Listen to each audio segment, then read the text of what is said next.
प्रिय छात्रों, आज हम मानव भूगोल में मानव प्रजातियों के अभिलक्षण यानी कि क्राइटेरिया ऑफ रेशियल टाइप्स अर्थात कि हम मानव प्रजाति का जब वर्गीकरण करते हैं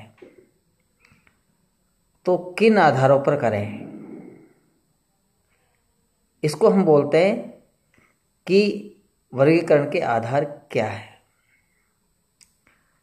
कुछ ऐसे अभिलक्षण होते हैं जिनके आधार पर हम मानव प्रजातियों का वर्गीकरण करते हैं, यानी एक प्रजाति से दूसरी प्रजाति में अंतर पैदा करते हैं। इसके लिए अधिकतर मानव शास्त्रियों ने, जैसे कि हमने पहले भी आपको बताया था, कि जो शरीर के जो बाहरी शारीरिक लक्षण है जो हमें दिखाई देते हैं, उनके आधार पर हम मानव प्रजातियों को वर्गीकृत करते हैं। जो शारीरिक लक्षण है वही एक तरह से अभिलक्षण होते हैं। जो सर्वमान्य अभिलक्षण है, जो सर्वमान्य शारीरिक लक्षण है, जो स्थायी रहते हैं, उन्हीं को प्रमुख आधार माना जाता है। आंतरिक जो लक्षण है उसी से बाहरी लक्षण प्रकट होते हैं। तो इस तरह हम कह सकते हैं कि मानव प्रजातियों के वर्गीकरण की कसौटी उनके बाहरी शारीरिक लक्षणों के आधार पर निश्चित की जाती है। इस प्रकार के लक्षणों में हम कई लक्षण, जैसे सिर की आकृति कि सिर कैसा है, बालों की, जिनको हम कह सकते हैं केश की ऊर्ध्वकाट, क्रॉस सेक्शन ऑफ हेयर, नाक की आकृति यानी नाक का घातांक क्या है, नाक की चौड़ाई लंबाई के आधार पर उसका इंडेक्स निकालते हैं। त्वचा का रंग, ये प्रमुख आधार है। इसके अलावा नासिका या शारीरिक का कद, शरीर की लंबाई क्या है,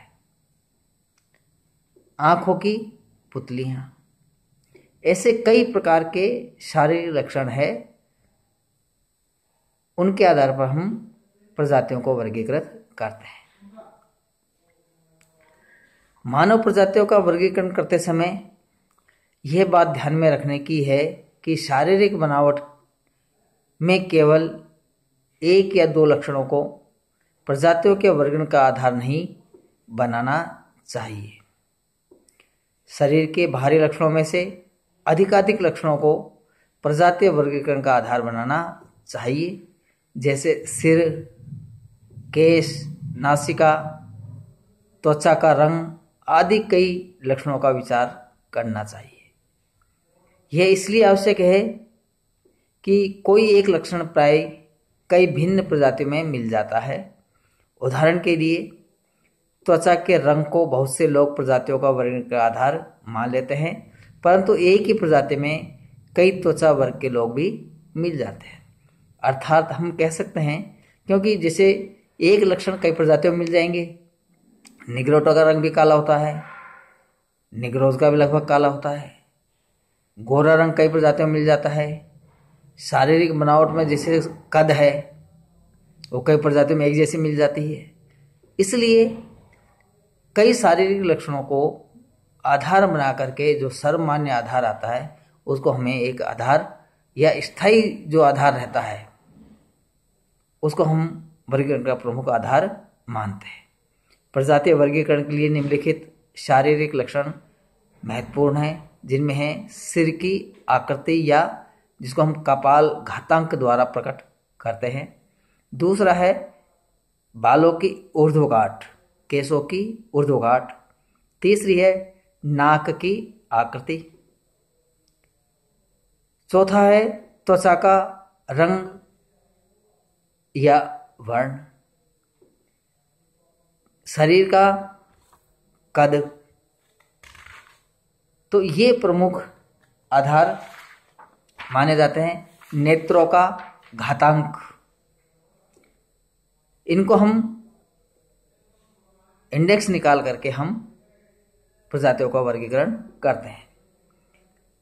प्रजातियों का वर्गीकरण करते समय किसी मानव वर्ग के व्यक्तियों की एक बड़ी संख्या के औसत गुणों को ही आधार मानना चाहिए, क्योंकि अलग अलग व्यक्ति एक दूसरे से बहुत भिन्न हो सकते हैं, परंतु औसतों में अंतर कम आता है।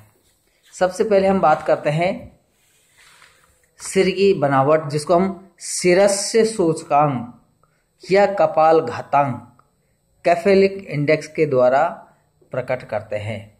मनुष्य की प्राकृतिक रचना में सिर का शिरस्य सूचकांक सबसे अधिक स्थायी रहने वाला लक्षण होता है।